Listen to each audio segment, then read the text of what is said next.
Due to the graphic nature of this story, listener discretion is advised. This episode includes depictions of body horror and stigmatization of mental illness. We advise extreme caution for children under 13.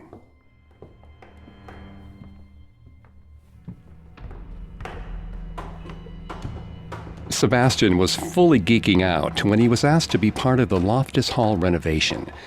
People might have thought it was a bit strange for anyone to have a passion for parquet floors, but the now derelict manor house had some of the most beautiful examples of historical parquet he'd ever seen.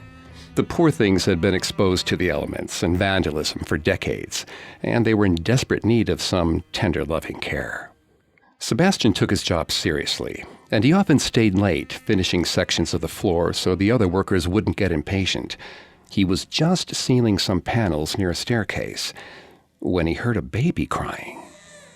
He went searching room to room. Sometimes kids played in abandoned areas, but this child sounded far too young to be wandering on its own. It could become trapped in between the boards. His blood ran cold as he stepped closer to the sound. It wasn't in the walls. It was in the floor. His beautiful floors, hours of work, centuries of history. A child couldn't have gotten down under there. Could it? The screaming was near deafening now. He covered his ears, but they still rang. His heart heavy, he set his flashlight on the ground and brought his restoration tools to the floor, chiseling as quickly and carefully as he could. Bit by bit, he removed parts of the floor. The cries grew louder, but all that he found underneath was darkness and dust. He climbed into the cavern. Then, his flashlight went dark. The cries changed into gurgling chortles. Then, a darker laughter, more adult. Unnerved, he dropped his tools to the side and stood up, squinting into the darkness. He didn't see the errant board left teetering behind him. He didn't see how it lined up perfectly with his chisel, now impossibly angled, sharp side up. All he heard was the laughter as an invisible hand gave him the slightest push. It was the last thing he heard at all.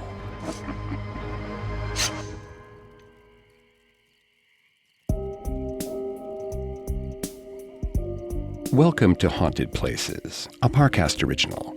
I'm Greg Polson. Every Thursday, I take you to the scariest, eeriest, most haunted, real places on Earth. You can find all episodes of Haunted Places and all other Parcast originals free on Spotify or wherever you listen to podcasts. To stream Haunted Places free on Spotify, just open the app and type Haunted Places in the search bar. At Parcast, we're grateful for you, our listeners. You allow us to do what we love. Let us know how we're doing. Reach out on Facebook and Instagram at Parcast and Twitter at Parcast Network. And if you enjoyed today's episode, the best way to help is to leave a 5-star review wherever you're listening. This week, join me on a supernatural journey to Ireland's Loftus Hall, a 14th century manor house that's said to have played host to the devil himself. And discover why, to this day, it's haunted.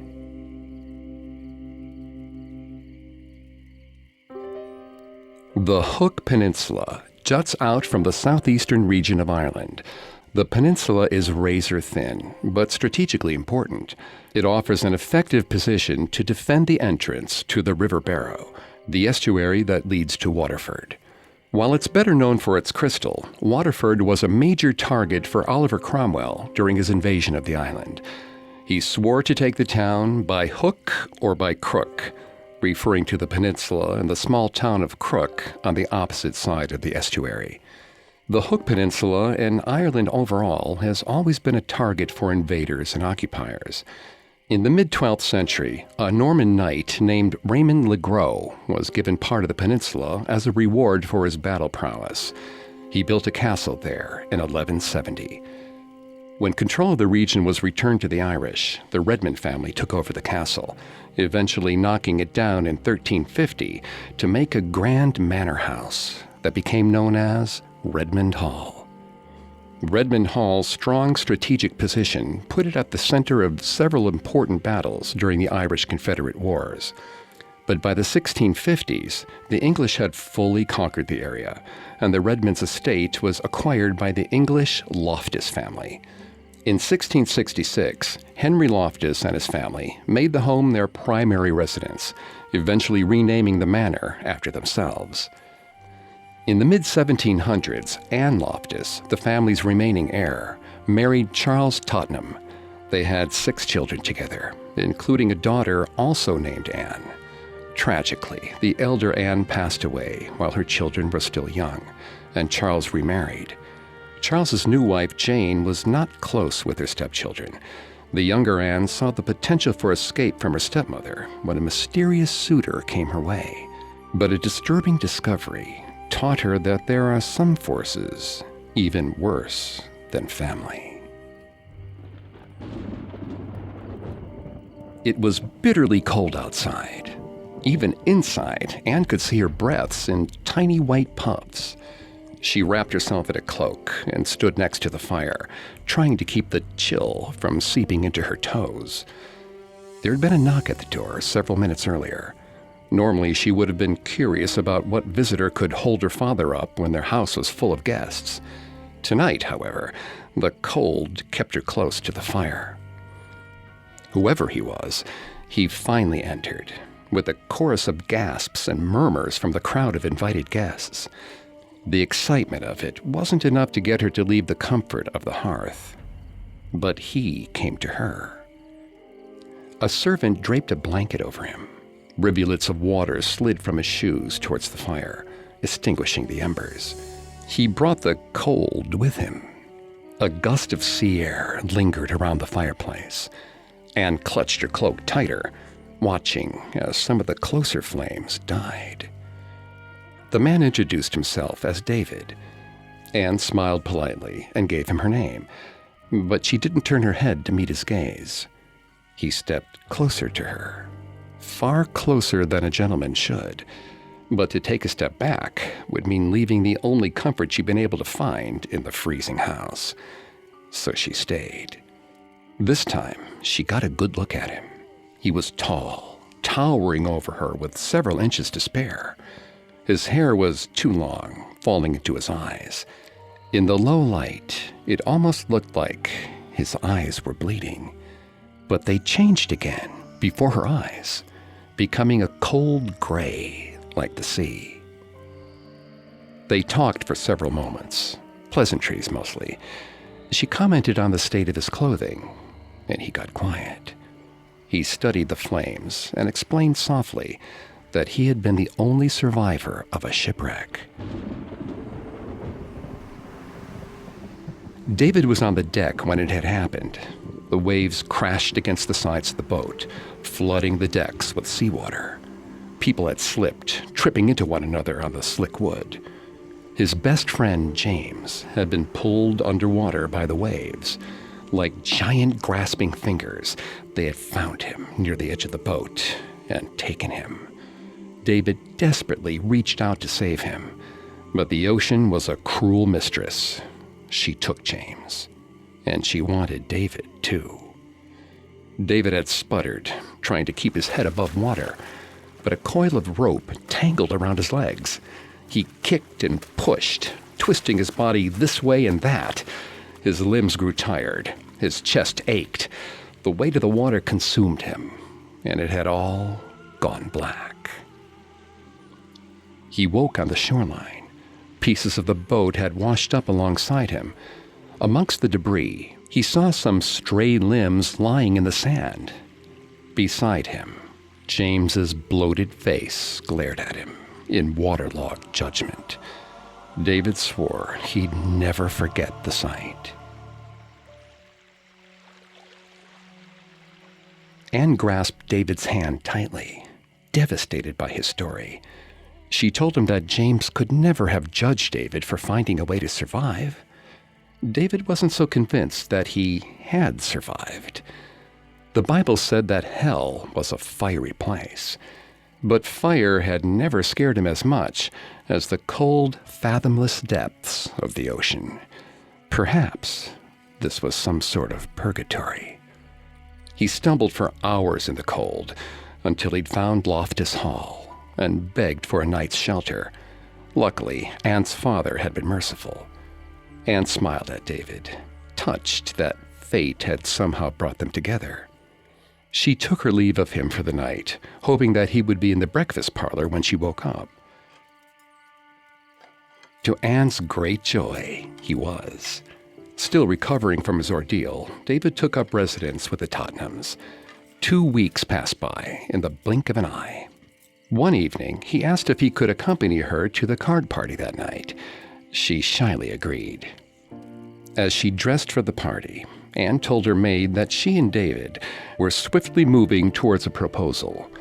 Being the wife of a naval captain was an exciting prospect. But there were moments when she had her doubts. Not about the proposal, but about David. His eyes would bleed around her. Giant clots collecting around his iris. They were there, and then gone again.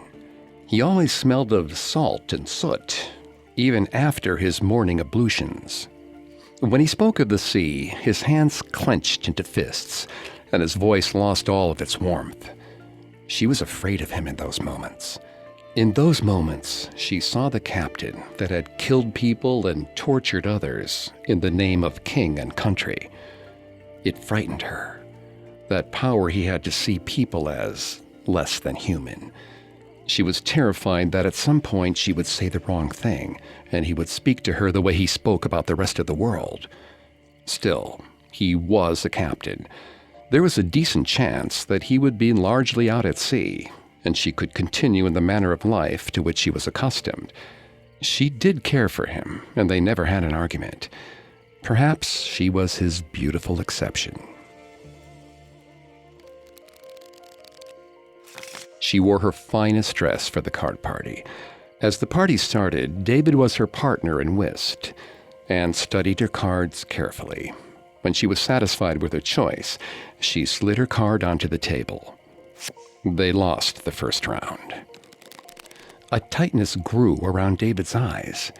She resolved to do better in the next round, to coax a smile from his face. They lost again. David clutched the cards tighter. Anne smiled apologetically. This had never been her favorite game. He returned her smile coldly. She played her next hand. Again, a loss. The room was growing too hot. The stays of her dress pressed against her ribs uncomfortably, making breathing a struggle. If she wasn't careful, she would faint. Anne made her excuses and left the table. Someone more suited to cards could fill in for her. She searched for a spot closer to the door. There were too many people in the room. Her breath started to stutter in her chest. The ivory maroon brocaded paper on the walls was sinking, the ceiling dropping lower as the walls began to close in on her. She clutched the railing of a chair for support, swaying. The wallpaper design started to drip onto the floor. She couldn't escape. And then David was in front of her, clutching her arm a little too tightly. He told her she was embarrassing herself and him. She glanced down to her arm, seeing a pattern of white and gray fur where she had expected his skin to be. She tried to pull his hand away, but he was stronger than she had realized. That coldness she had seen in his eyes was finally directed at her. Something like lightning flashed in his pupils. He smelled so strongly of salt that her nose burned. He yanked her back over to the table. Anne sat in the chair she'd left moments ago because she couldn't breathe, and felt her chest clench again. There was something not quite human about David. Anne slowly shuffled through her cards. He barked at her to play one hand down. She glanced at her opponents, but no one seemed to have noticed his anger but her. Perhaps they just didn't care. They lost the round. Somewhere, something stomped its hoof. Perhaps the carriage horses were growing restless, sensing an oncoming storm. She played her next card. She heard it again, clear as day, as though some cloven-footed creature was right beside her, preparing to crush her head between his hoof and the parquet floor. She allowed herself to contemplate the impossible, but wasn't brave enough to raise her head to look at the man. No, the thing she considered marrying. Anne swallowed tightly. She held her breath as everyone else took their turn. A win.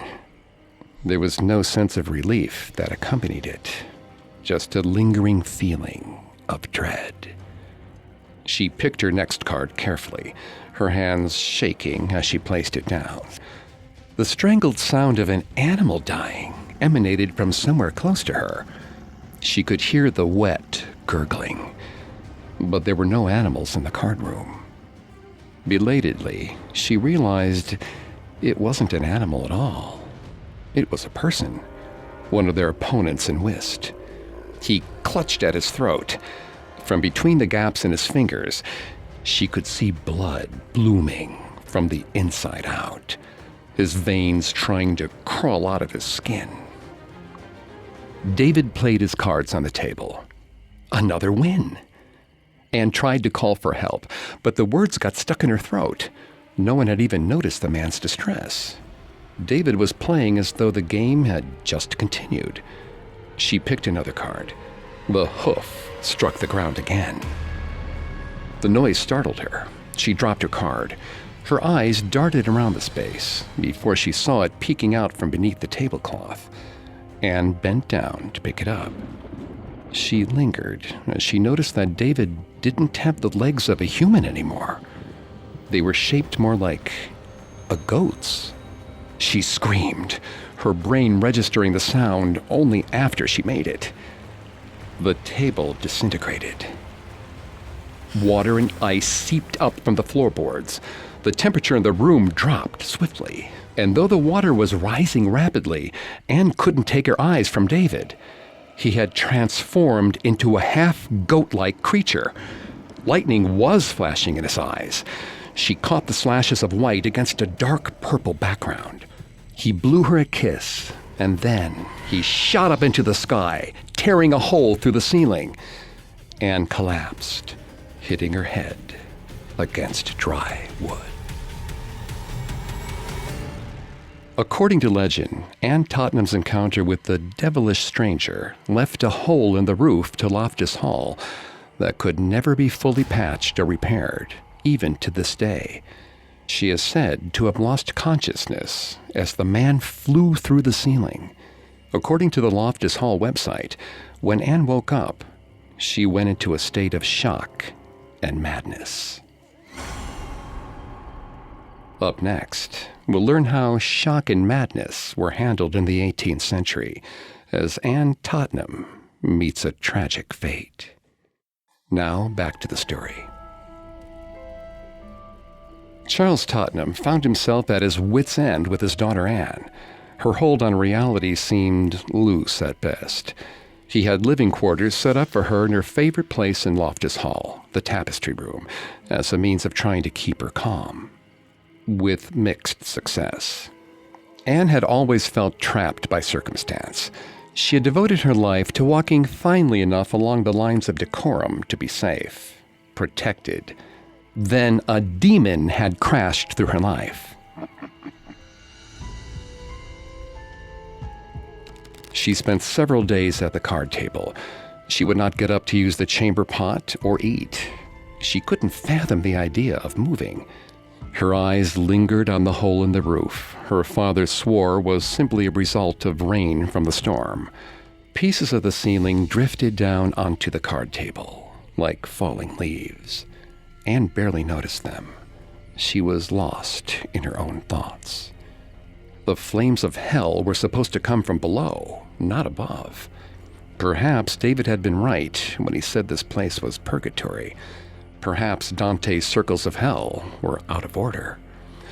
Perhaps hell was here, and her sins were far greater than David's. She couldn't think of any, but there must have been something. Why else would she suffer so? She waited for flames to enshroud her, send her shooting through the sky. But when they didn't come, she didn't know what to do with herself. The servants tried to clean around her, but she screamed at them. This room was a sacred space now. They had no right to be here, touching things, disturbing the order of it.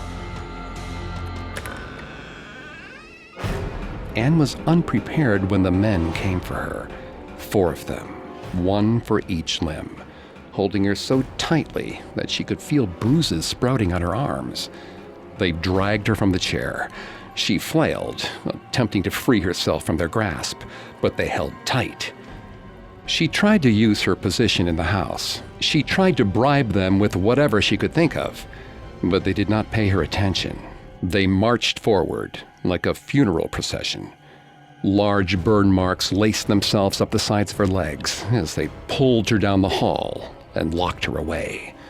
She begged them to look, to see what David was doing to her. They didn't care.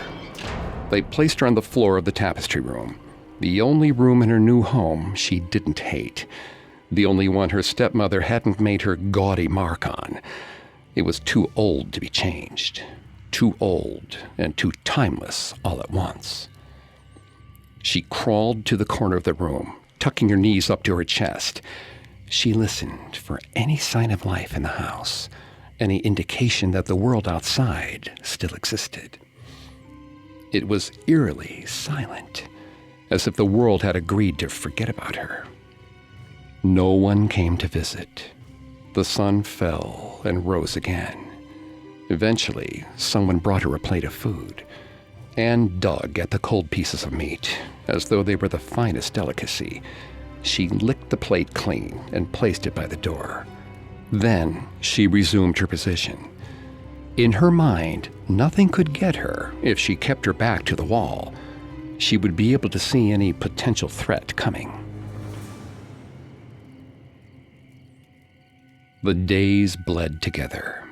She could no longer tell if the sun or the moon was shining through her window, only that the light hurt her eyes. It reminded her too much of David as he ascended into the unknown. She wanted it gone. She asked the servant that brought her food if something could be done about the light. He told her the room had no windows. But that was ridiculous. She had seen the planets rising and falling against her wall. The servant blinked at her in confusion. He walked over and touched the wall. The light started to fade. Anne hunched in on herself. She told him that David wasn't allowed to be in here, not anymore. The servant raised an eyebrow at her.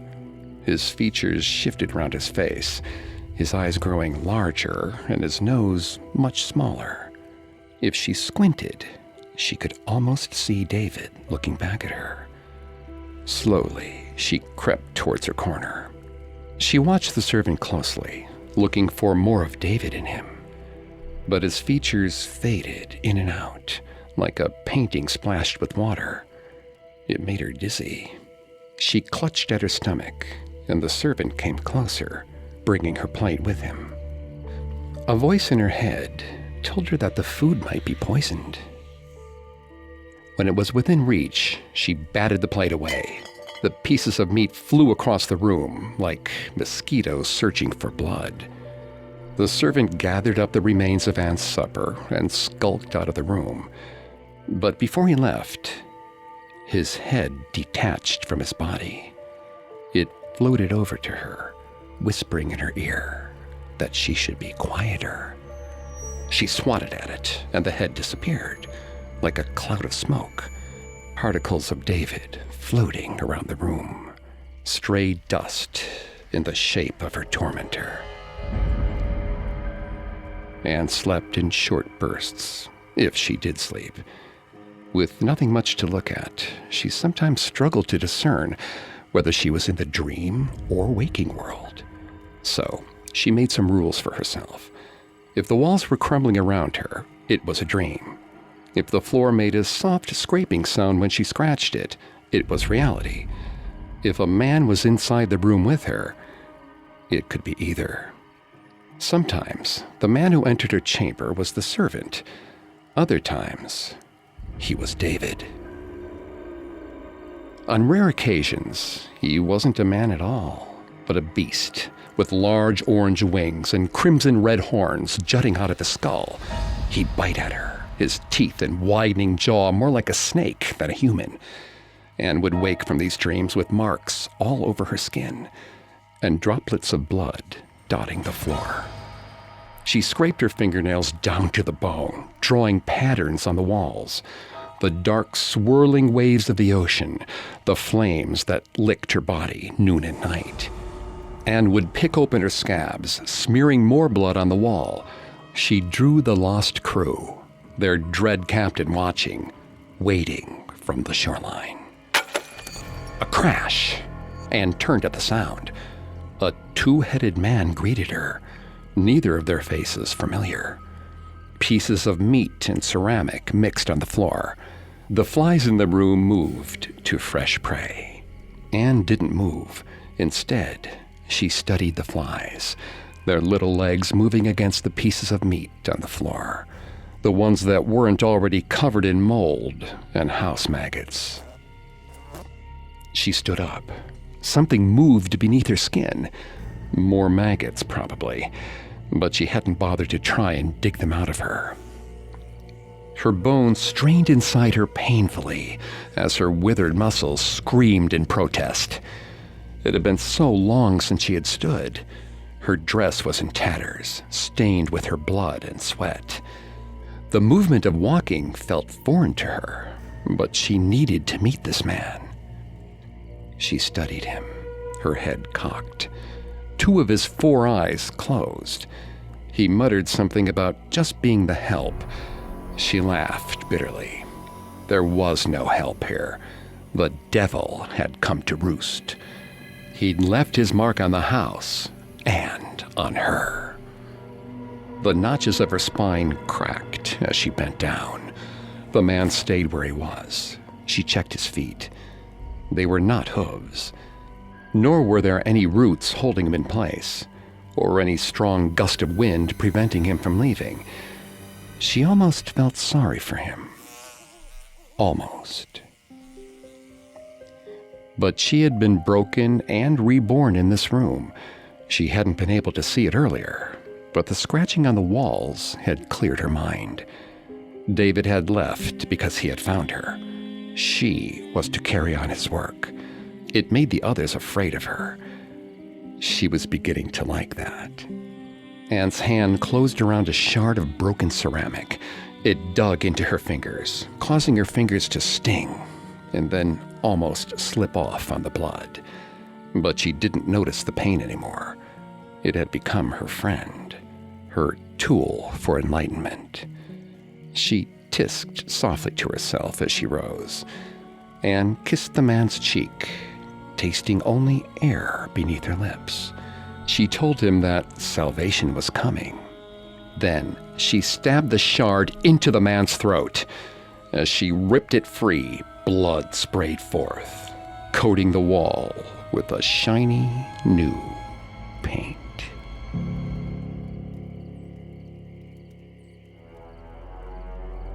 Anne Tottenham was imprisoned in Loftus Hall until her death in the early 1770s. Her cause of death is unknown, and reports of her treatment within the confines of the tapestry room vary. Some sources claim that she never ate or drank. Others say that she never spoke a word again. The only thing we do know for sure is that the family thought it would be better if she were kept out of sight.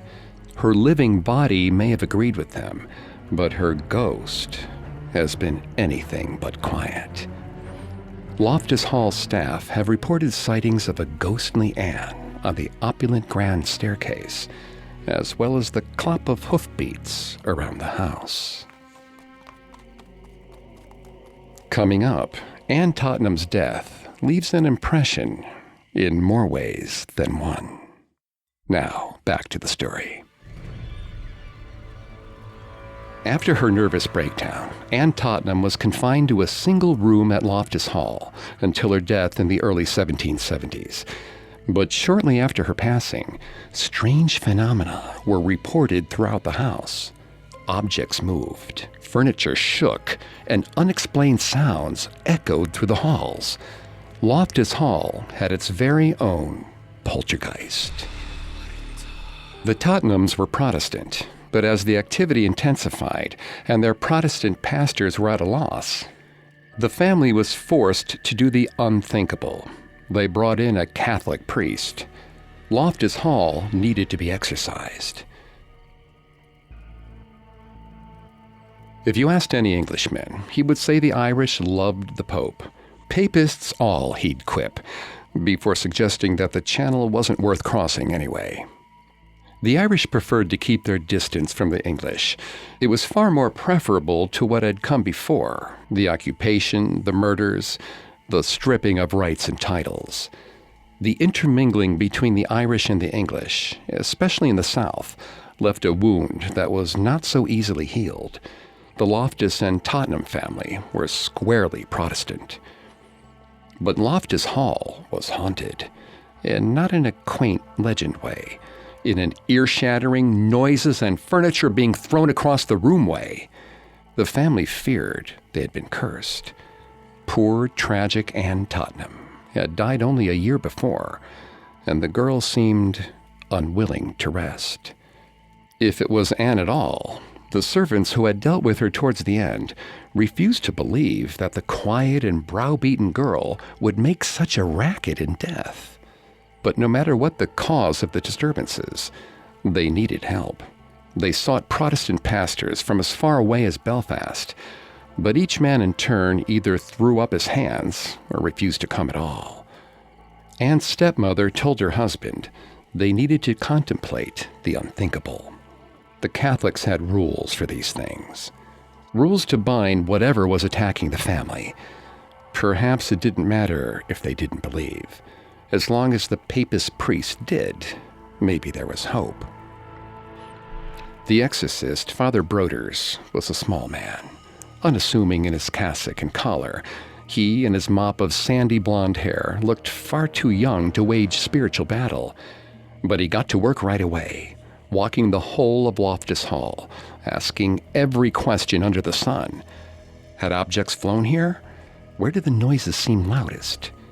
Did they ever pray in this room? And if so, where? It made Jane, the newly minted Mrs. Tottenham, and the deceased Anne's stepmother, feel as if she'd been doing something wrong from the beginning. She disliked the thought immensely and quickly excused herself, leaving the priest to his work. That night, she was visited by a growling apparition, which pulled her bedclothes away from her body with great force. She squeezed her eyes shut and waited for it to be quiet. She only had to deal with this for one night more, if the priest knew what he was doing.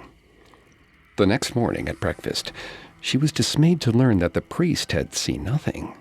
He asked Mrs. Tottenham if she slept well. She had to admit she did not. While it felt admittedly untoward, he requested a rather unorthodox arrangement.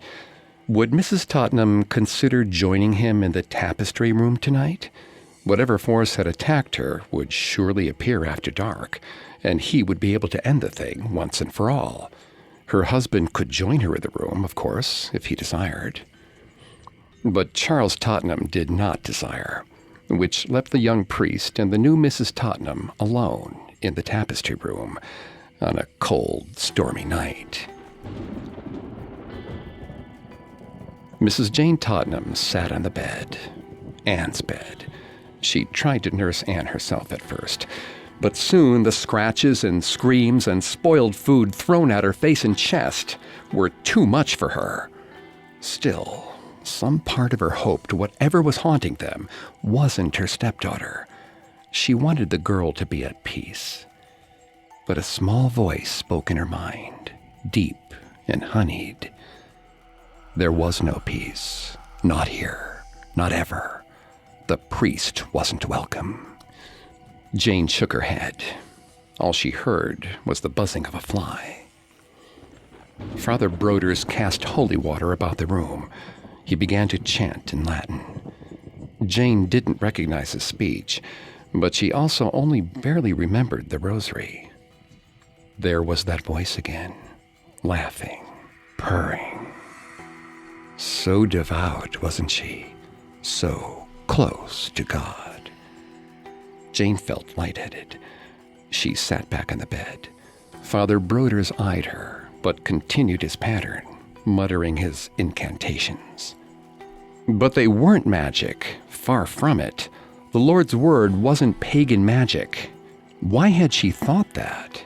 Something inside her smiled, revealing sharp teeth. Funny little priest, wasn't he? So earnest. He didn't believe her about that night. No one did. She was alone and would never leave this room, just like the daughter she'd never had.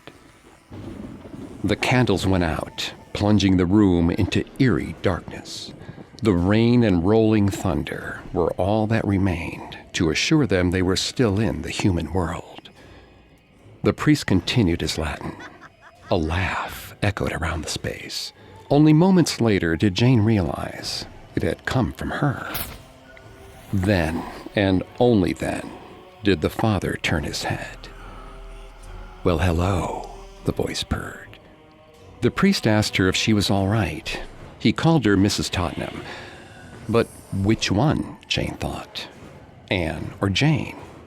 Anne or Anne?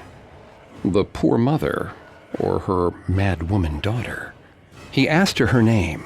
He just called her Mrs. Tottenham. He knew her name. What was he playing at? Flames leapt up in the fireplace. At least someone was taking care of her. It was frigid in here. She felt ice crystals forming in her throat each time she breathed.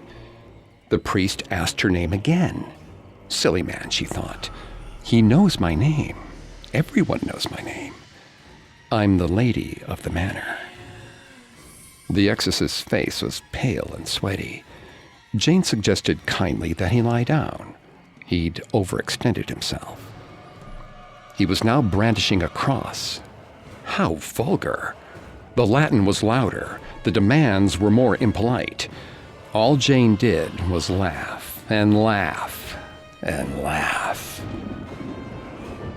The storm swelled outside, and she swore she could feel some part of herself tearing open, somewhere deep inside, revealing something raw and vulnerable. Still, she laughed. Or rather, her body laughed. She was getting smaller and smaller, drowning in the blackness that still clutched at her from the very edge of the candle's soft light. But that infernal Latin rattled around her mind like a songbird caught in a closet. He kept asking her name. Was it her name? He knew her name. What other name was there? Anne. It must be Anne he was asking about. Poor Anne. Jane should have done more. The honeyed voice sneered over its sharp fangs. Am I my daughter's keeper? The priest blinked at her. Had she said that out loud? The Latin screeched around her mind. A night bird now. The exorcist named the voice. He whose deeds were evil, while his brothers were righteous. He who slew Abel. Cain.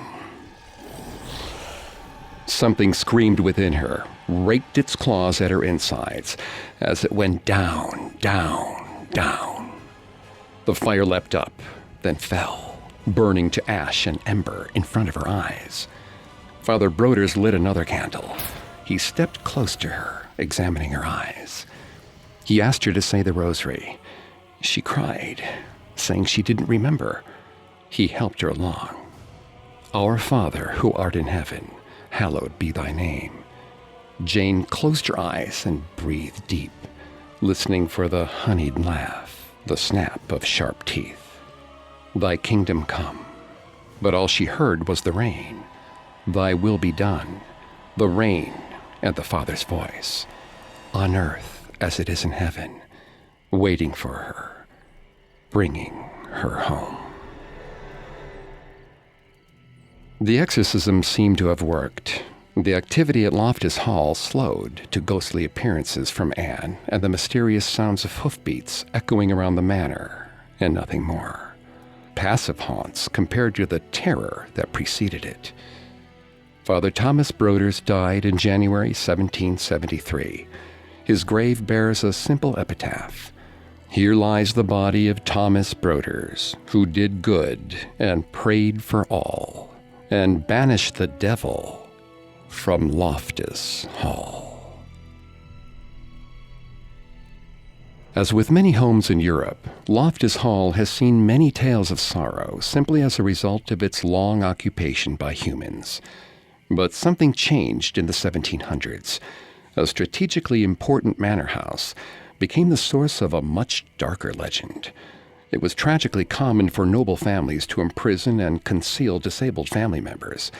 But Anne Tottenham's case and its fallout left a lasting impression on the building.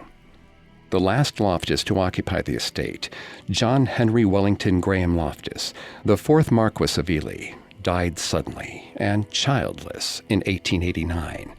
Even if the Marquess had had children, Loftus Hall's financial state was precarious. The property fell to his cousin, who decided to sell the home rather than take on a role as a lord of the manor. In 1917, Loftus Hall was converted into a convent and later a girls' school, then was converted into a hotel by a new owner in 1983. The venture didn't survive to the new millennium. Loftus Hall fell into disrepair, with many of its finishes and rooms undergoing damage from both vandalism and the elements. The building opened up for paranormal tours in 2012, and restoration continues to be funded by the fees for these after-dark investigations. But if you do choose to participate, keep your surroundings in mind. Perhaps a bit of holy water or a blessing or two is in order. You never know when the devil will come to call.